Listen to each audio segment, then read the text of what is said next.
आदरणीय अध्यक्ष महोदय, बहुत बहुत आभार, आपने इस महत्वपूर्ण चर्चा में मुझे बोलने का अवसर दिया। मैं अपनी बात शुरू करने से पहले केवल इतना कहना चाहता हूं कि वो हंस के झूल गए थे फांसी पे, वो हंस के झूल गए थे फांसी पे, उनका मजाक उड़ाया गया।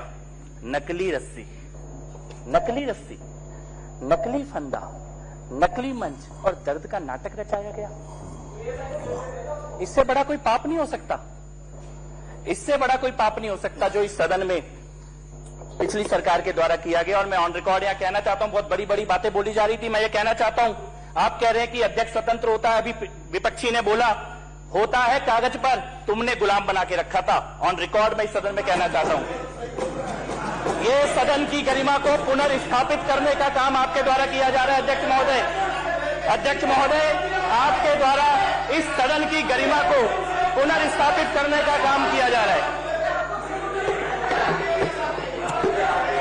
बैठिए, बोलने दीजिए, अभी मिलेगा मैडम को मौका, अभी एलओपी मैडम को मिलेगा मौका, वो बोलेंगी। अब बैठिए, बिल्कुल, लेकिन सच झूठ नहीं परोसने देंगे आपको। आप बोलिए, आपका काम करने का तरीका देश देख रहा है और ये एक ऐसा उदाहरण बनेगा जो पूरे देश को पता लगेगा कि किस तरह आप लोग काम करते हैं। चलिए, इस सदन में लोकतांत्रिक मर्यादाओं की धज्जियां पिछली सरकार के कार्यकाल में इसी सदन में उड़ाई गई हैं। इसी सदन का एक छोटा सा उदाहरण, ये सामने जो पत्रकार दीर्घा है और दर्शक दीर्घा है ना, इसको शीशों से बंद कर दिया गया था, जो इस आपके द्वारा खोला गया। अध्यक्ष महोदय, ये लोकतंत्र की धज्जियां उड़ाई गई थी यहां पर।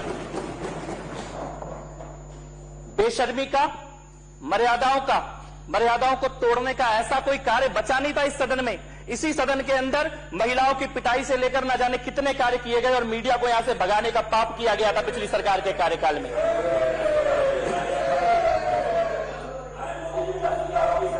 ऐतिहासिक तथ्यों पर मतभेद हो सकता है। संजीव, अध्यक्ष महोदय, भाई सुनने की क्षमता रख लो। अभी तो शुरू ही नहीं हुई बात, अभी से क्यों उछल रहे हो? अभी तो शुरू ही नहीं हुआ, तुम अभी से उछलने लगे। अभी सुनो, अभी तो कहानी शुरू ही नहीं हुई मेरे भाई, अभी से क्यों डर रहा है? अध्यक्ष महोदय, उन्होंने कहा कि ऐतिहासिक तथ्यों पर मतभेद होते हैं, इतिहासकारों में मतभेद होते हैं मतभेद इतिहास में, इतिहासकारों में, पर एक बात पे कोई मतभेद नहीं है कि पिछली सरकार भ्रष्टाचारी थी और झूठ पे टिकी हुई थी।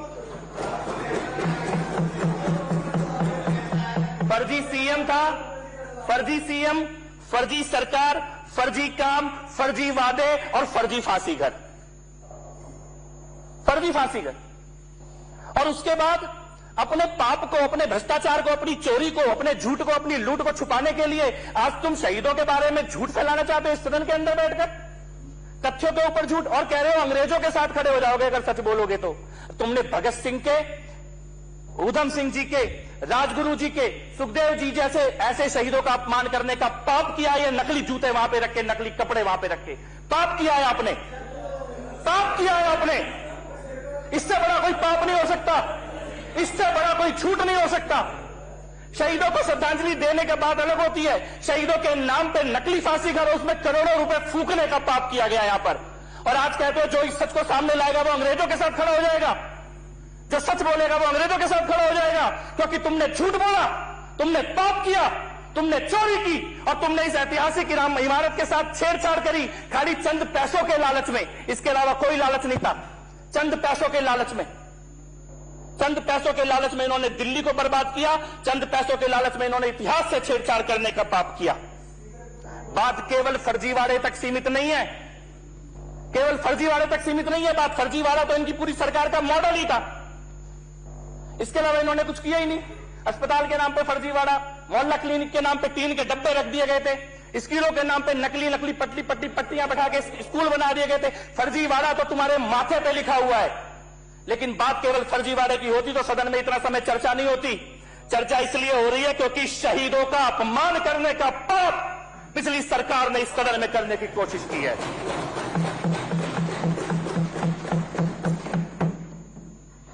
शहीदों की आत्मा रोती होगी।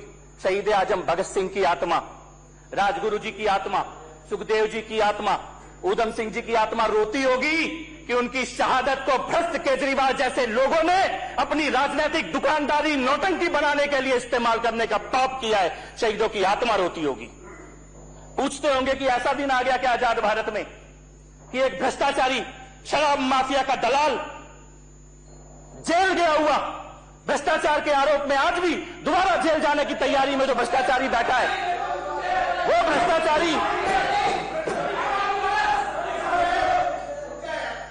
आप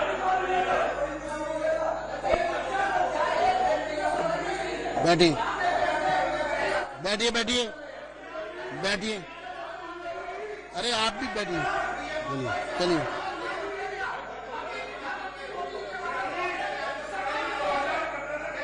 बैठिए बैठिए बैठिए बैठिए।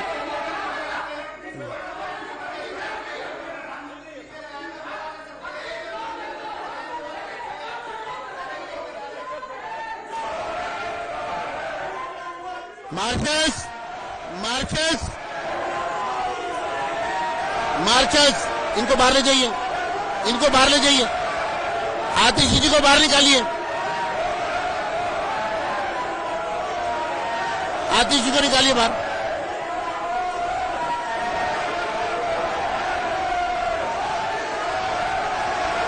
चलिए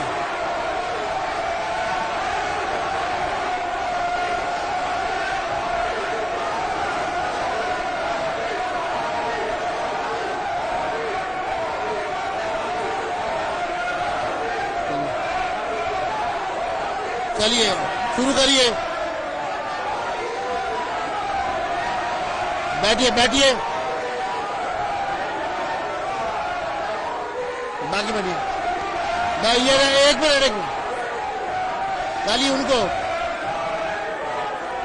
किसी को नहीं। चलिए शुरू करिए।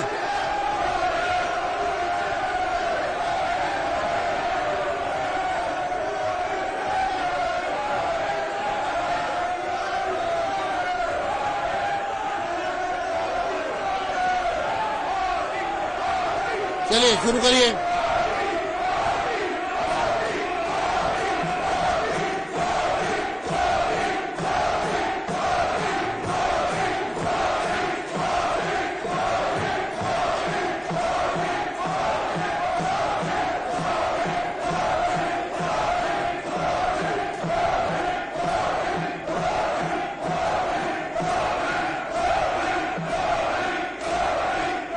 मैं माननीय सदस्यों का अनुरोध करूंगा, बैठिए। आप जारी रखिए, आप जारी रखिए। मार्शल्स प्रेम चौहान जी को बाहर ले जाइए। मार्शल्स जरनैल सिंह जी को बाहर ले जाइए। जरनैल सिंह और प्रेम चौहान को और कुलदीप कुमार को बाहर लेके जाइए। तीनों को बाहर ले जाइए। चलो ले जाओ।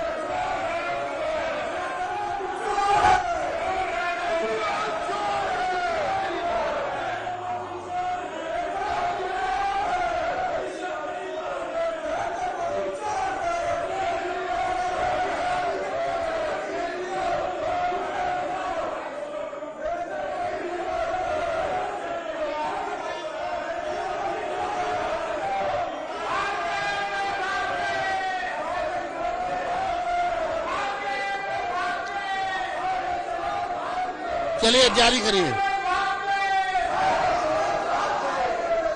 शुरू करिए, शुरू करिए।